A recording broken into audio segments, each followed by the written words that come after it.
এটাকে অরাজনৈতিক করা হয়েছে, মার্কা অরাজনৈতিক, এবং রাজনীতি করাও এখানে নিষিদ্ধ। কিন্তু আমরা তো বলেই দিচ্ছি 18 দলের জোটের ক্যান্ডিডেটকে, আপনার মহাজোটের ক্যান্ডিডেটকে, মানে আমরা খুব বিরক্তভাবেই আইনটাকে লঙ্ঘন করছি। অথচ ছোট ছোট বিষয়ে কোথায় চা খাওয়া হবে কিনা, কে বিড়ি দিচ্ছে কিনা, সিগারেট দিচ্ছে কিনা, কয়জন মিছিল করছে, সাদা কালো হরফে পোস্টার হচ্ছে কিনা, সেগুলাকে আমরা নির্বাচন আচরণবিধি লঙ্ঘন বলছি। কিন্তু আসল যে জায়গাগুলা, রাজনৈতিক বড় দুইটা শক্তি যেখানে বড়ভাবেই জাতীয়ভাবে প্রকাশ্যভাবে লঙ্ঘন করছে মূল বিষয়টাকে, এটা আপনি এই স্থানীয় সরকারের লেভেলটা স্থানীয় সরকারের, কিন্তু জাতীয় রাজনীতি হচ্ছে, যার ফলশ্রুতি হচ্ছে কি লোকাল পর্যায়ে কোনো নেতা আসতে পারছেন না। যার ফলে আপনি দেখেন এই না আসার কারণে স্থানীয় সমস্যাগুলো কিন্তু এজেন্ডায় আসেনি। আজকে নির্বাচনের এজেন্ডা কি? হেফাজত। এজেন্ডা কি? Caretaker government. এজেন্ডা কি? জামাত শিবিরের কর্মকাণ্ড। এজেন্ডা কি? সরকারের শেয়ার মার্কেট। জাতীয় পর্যায়ে যে এজেন্ডাটা রয়েছে, স্থানীয় সরকার একই এজেন্ডা রয়েছে। কিন্তু হওয়া উচিত ছিল লোকাল, আপনার স্থানীয় পর্যায়ের সমস্যাগুলা কিন্তু এই নির্বাচনে আসা উচিত ছিল, যে আমার জলাবদ্ধতা কি, আমার মশার কি অবস্থা, আমার নগরীর কি অবস্থা, রাস্তার কি অবস্থা, স্থানীয় প্রশাসনের কি অবস্থা, এই কাঠামোগুলো নেই। আমাদের আইনে বলা আছে যে আপনি ইভেন উপজেলা পরিষদের কথা বলেন, 17টা দপ্তরের কে আইনে বলা আছে যে আপনি এই পরিষদের আন্ডারে থাকবে। সিটি কর্পোরেশন তো আরো বড় জিনিস। সেখানে কিন্তু আপনি এমপিরা, টিএনও, ইউনো আর ওই আপনার এই পরিষদের ইউনে এই ডিসি এসপিদের কিন্তু দিয়ে এই স্থানীয় শাসনটা চালাচ্ছে। তো আপনি স্থানীয় সরকারকে শক্তিশালী করার প্রধান অন্তরায় তো হচ্ছে আমাদের রাজনীতিটা। আপনি কিভাবে এটাকে শক্তিশালী করবেন? আপনি কোনোভাবেই রাজনীতির দুর্বৃত্তায়ন বলেন কিংবা ভালো বলেন, যেটাই বলেন না কেন, এর বাইরে থেকে বের হওয়ার তো সুযোগ আপনি সৃষ্টি করে দিচ্ছেন না। যার ফলে স্থানীয় পর্যায়ে ওই নেতৃত্ব তৈরি হচ্ছে না। ওই নেতৃত্ব তৈরি না হওয়ার কারণে আজকে এই অভিযোগগুলো আসছে যে কোন কোন অঞ্চলে সন্ত্রাসীরা, হত্যা মামলার আসামিরা মেয়রদের সাথে নির্বাচন করছে।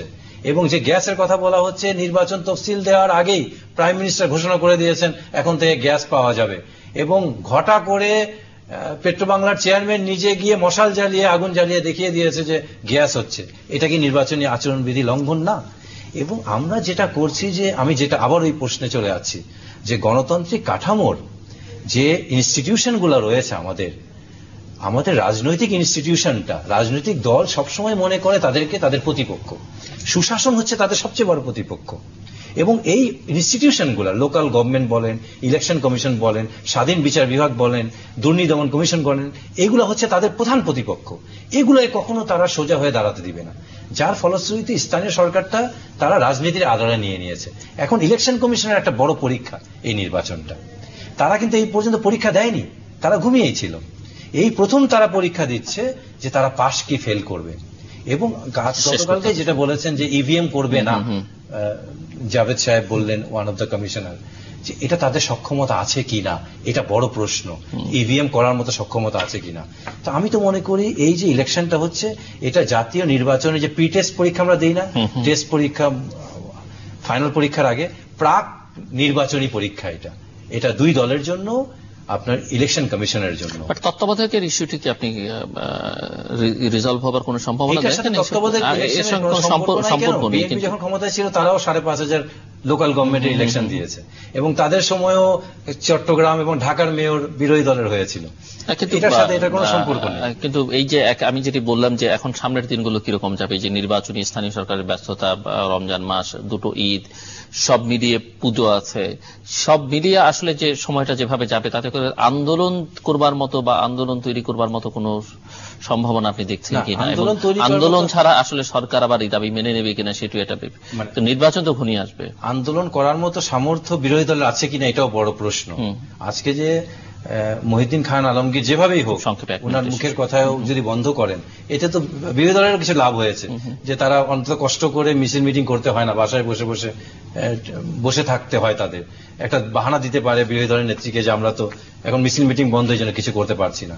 তো আমাদের রাজনীতিকে যেভাবে আমরা ম্যানিপুলেটিং করছি, যেদিকে নিয়ে যাচ্ছি, এবং নির্বাচনের কোনো লক্ষণ তো আপনি জাতীয় নির্বাচন দেখছেন না। আজকে থেকে 3 থেকে 4 মাস পরে আপনাকে শিডিউল দিতে হবে জাতীয় নির্বাচনের। এবং নির্বাচন যারা করবেন, সরকারের সেই বডি ল্যাঙ্গুয়েজ তো এরকম না। এই সময়ে উনি তো ভোটের ভিক্ষা চাইবেন, মানুষের কাছে যাবেন, প্রত্যেকটা গ্রুপকে উনি খেপিয়ে তুলেছেন। এবং ওনার বডি ল্যাঙ্গুয়েজে বোঝাই যাচ্ছে তারা নির্বাচন করবে না, 2021 স্বপ্ন তারা দেখছে, কারণ সমস্ত কিছু বন্ধ করে সবাইকে নির্বাচন না করে তারা 21 পর্যন্ত যেতে পারবেন যে পদ্ধতির কথা আপনি কোন রকমের একটা নির্বাচন করে তো যেতে হবে। যে পদ্ধতির কথা আপনি বললেন, এগুলোতে এক একটা ধাপ আমরা পার হচ্ছি। ঢাকা সিটি কর্পোরেশন নির্বাচন, তাহলে সমাধানটা কি? মানে আপনি মনে করছেন যে সরকার সেভাবে 21 পর্যন্ত যেতে পারবে? সরকার তো সর্বশেষ এই প্রচেষ্টা চালাবে, কারণ হচ্ছে কি আমাদের শক্তির বিচারে সরকার এগিয়ে আছে বা কৌশলের বিচারে। হচ্ছে কি আমাদের দেশে যেই হেরে যায় তার মতো নিগৃহীত, তার মতো কষ্ট আর কেউ থাকে না। এই জন্য সরকারগুলা চায়, দলগুলা চায় কোনোভাবে নির্বাচনে হারতে চায় না। হারলে তাদের জেল জরিমানা করতে হয়, তাদের বাড়ি থেকে বিতাড়িত হতে হয়। আমি সর্বশেষ একটা কথাই বলবো, সরকার যেভাবে কাজ করছে বর্তমান সরকার, এই সরকারকে তো আমি বলি একটা ফরমালিন সরকার। এটা দেখতে সুন্দর, পাকা, এবং এটা পচছেও না, কিন্তু সরকার কিন্তু অনেকদিন টিকে যাচ্ছে এবং খেতেও কিন্তু সুস্বাদু, কিন্তু এটার কোনো পুষ্টিগুণ নেই, এটার পুরো শরীর ভর্তি বিষ। তো এইটা সংস্পর্শে যদি আপনি এইভাবে এটাকে যদি দেখার চেষ্টা করেন, তাহলে এটা দুর্ভাগ্যজনক হবে যে সরকার সব মেনটেন করে ফেলেছে। আপনি দেখেন 75 সনে বঙ্গবন্ধুর হত্যার পর শপথ নিয়েছিল কিন্তু বঙ্গবন্ধুর ক্যাবিনেটের বাণিজ্য মন্ত্রী খন্দকার মোশতাক, এবং ওনার ক্যাবিনেটে 10 জন মন্ত্রী ছিল বাকশালের 10 জন মন্ত্রী, এবং 11 জন প্রতিমন্ত্রীর মধ্যে 8 জনই ছিল বাকশাল মন্ত্রিসভার সদস্য। আমি তার বাড়তি কিছু বলার উপর 30 সেকেন্ডে যদি কিছু যোগ করবার থাকে। ইলেকশন মানেই সব দল আসবেন এবং সরকারকেই সেটি উদ্যোগ নিতে হবে যেন সব দল আসেন, এবং আমি বলবো যে ইতিমধ্যেই সরকার একটি নির্বাচন